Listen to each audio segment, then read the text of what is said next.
చిన్నప్పుడు నేను టీవీ చూసేవాడిని బాగా చిన్నగా ఉన్నప్పుడు స్కూల్లో ఉన్నప్పుడు సీరియల్ వచ్చేది ముంగేరి లాల్కే హసీన్ సప్నే అట్లా చాలామంది చాలా కళలు కనొచ్చు బ్రదర్. ఇగో ఇంకోటి కూడా చెప్తున్నా, ఈ రాష్ట్రంలో రేవంత్ రెడ్డి ముఖం చూసి ఎవరు ఓటు వేయలేదు.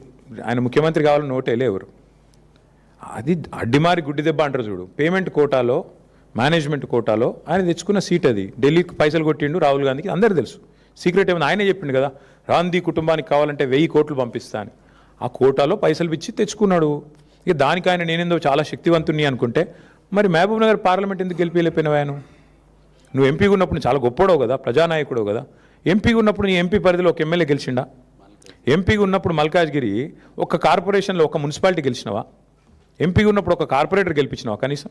చాలా గొప్ప ప్రజానాయకుడు, 34 దాకుంటా 94 దాకుంటా ఉండు. నిన్ను ఎవరొద్దన్నారు?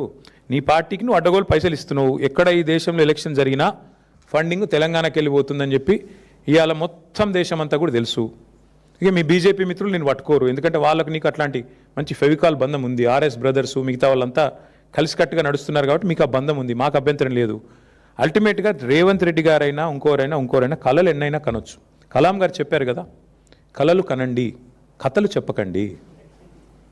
కళలు కనండి ముఖ్యమంత్రి గారు, కథలు చెప్పకండి. ఎందుకంటే అది మంచిది కాదు. ఇన్ని కథలు చెప్పి అధికారంలోకి వచ్చినావు. పిట్ట కథలు, లొట్ట కథలు, ఎన్ని కథలు చెప్పిండే ఆయన.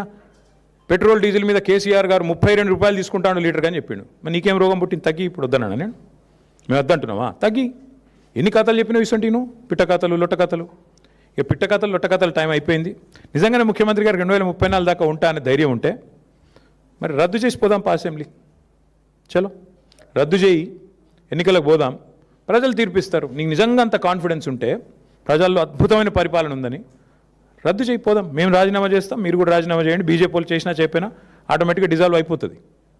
ఒకవేళ సీఎం గారు రెడీగా ఉంటే మేమందరం మా పార్టీ వాళ్ళం 27 మంది రాజీనామా చేస్తాం. నువ్వు రెడీ అంటే నువ్వు రాజీనామా చెప్పి మీ వాళ్ళతోని, మా పార్టీలోకి వెళ్ళి తీసుకుపోయిన దొంగలం కూడా రాజీనామా చెప్పి, 9 మంది ఉన్నారు కానీ నీతోని చెప్పి లెటస్ గో, చూసుకుందాం.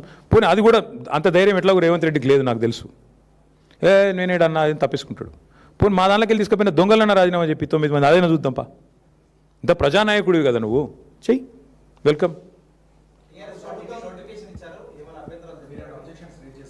చెప్పేటోళ్ళు చెప్తారు, దానికి ఏముంది బ్రదర్. ఎవరో ఫ్యూచర్ లేని నాయకుడు ఆయన ఏదో మాట్లాడతాడు. రేవంత్ రెడ్డి లాంటి ఫ్యూచర్ లేని నాయకుడు. ఫ్యూచర్ సిటీ ఏం సిటీ ఆయనకు అర్థం కాదు. ఫార్మా సిటీ అది.